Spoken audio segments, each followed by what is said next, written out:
You know what they say, width isn't everything, but those people have never sat on a United Airlines seat that crams your two buns into one, or shot with the Lomo'Instant Wide Glass, a camera universally beckoned for almost 10 years.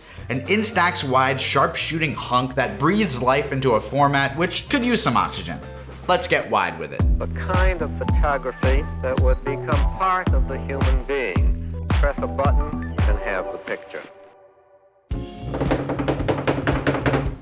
Welcome to In an Instant, my name is Ben, and the Lomo'Instant Wide Glass has finally splashed onto the scene with a certified doinker of a lens that enables some of the cleanest shots you can get on Instax Wide with a fair bit of shot shaping that is possible by its variety of onboard tools. 5 years ago in 2019 BC, I first filmed a video for the Lomo'Instant Wide, which is one of very few cameras released for the Instax Wide format, and more or less the only one crafted for creativity and put at a price point that is reasonably affordable for the average human who is in this for kicks. This camera is really fun and is challenged by only the professional tier Mint Instant Con RF70 as the best all-around camera for Instax Wide, while being essentially the same price as Fujifilm's far more basic Instax Wide 400. The original Lomo'Instant Wide is great in many departments, including its plastic lens, which offers a dreamier alternative to the plain Jane optics of other wide offerings.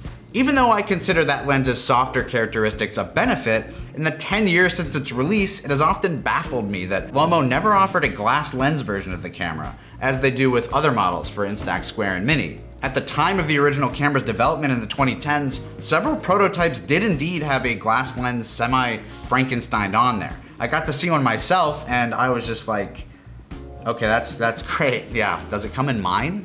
Lomo sat on the concept so long I assumed it was never coming. But the beautiful monster has finally emerged from its cave, an update with several new features and also some stuff I wish they had iterated on from its plastic predecessor. The headline here is, of course, the lens. F8 like the SX70, 90mm like its Fujifilm comrade, and a wonderfully designed focusing mechanism that spans infinity all the way down to 0.3 meters, or less than a foot, enabling frame-filling compositions and wide-ranging freedom without the need for external accessories.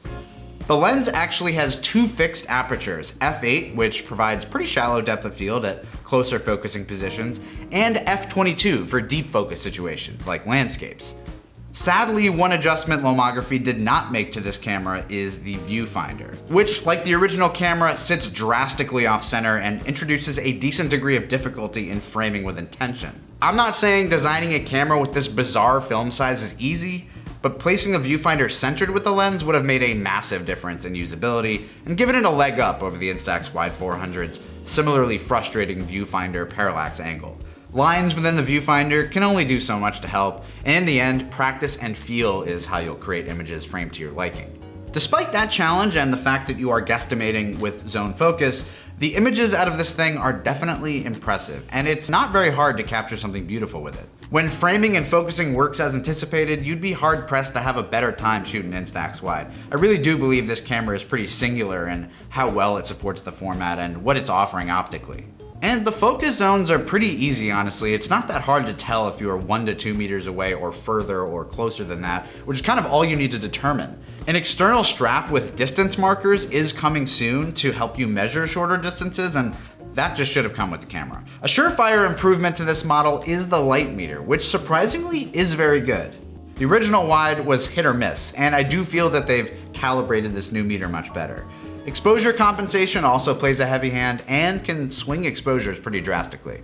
A couple other options include bulb mode, which keeps the shutter open for long exposures, super fun if you like experimenting with light painting or landscapes, and a 1/30 mode, which locks the shutter speed at 1/30th. You'd want that if you were shooting with an external flash using the PC sync port and don't want to lose ambient light. And then there's this setting which says 1/6 on this copy of the camera, but this is actually a prototype, and that will be an f22 mode. So it locks the camera at f22 and then auto-determines the shutter speed.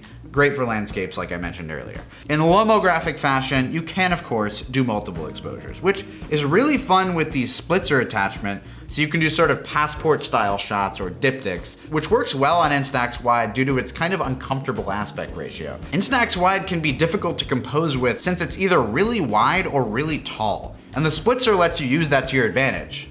The The lens thread is 52 millimeters, so there's a lot you can do there, from prism filters to warming filters, to give Instax a little more oomph. The last thing to mention in terms of controls is the onboard flash, which works well, but for some reason is toggled on automatically every time you turn the camera on.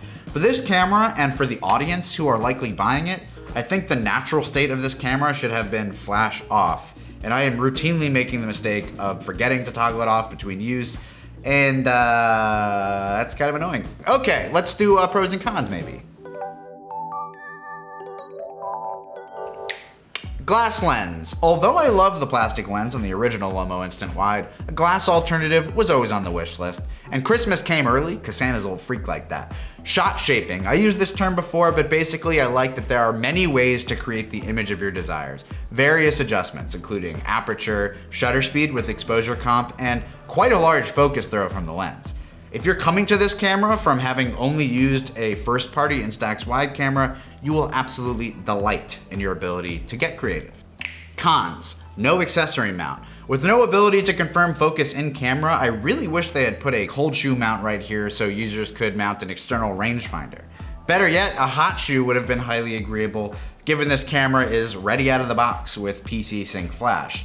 As it stands, you'd basically have to mount a bracket to this camera to use it effectively with flash handheld. On-camera self-timer. Like the original Lomo Wide, it comes with a James Bond-ass lens cap with an infrared remote control to trigger the camera shutter, which is awesome and slick as, but honestly, I'd rather have it on the body, cause I'd be losing caps. And Viewfinder. This is one that's really hard to reconcile. I know it would have been annoying to have the Viewfinder top mounted for packability, but look at how old Polaroid pack film cameras circumvented that. There are other ways, and it would have been more fun if I wasn't doing mental gymnastics every time I was composing. Well, that about does it for the Lomo'Instant Wide Glass. It was pretty striking making this video. Thinking about 5 years passing since I reviewed the original model, that's a large quantity of time, and like so much has happened in the continuous growth of this community and this industry, and it's really wonderful to be a part of that. Thank you to Lomo for letting me use this thing early. Thank you to everyone who has followed along on this journey for half a decade, and thank you for watching it in an instant. Drop your wide donk on that subscribe button. Stay tuned for more reviews, breakdowns, and all things instant. Bye. And this camera has a ridiculously close focusing distance with the included adapter, which can get as close as 10 centimeters. That's so close. That's like way too close. Back off.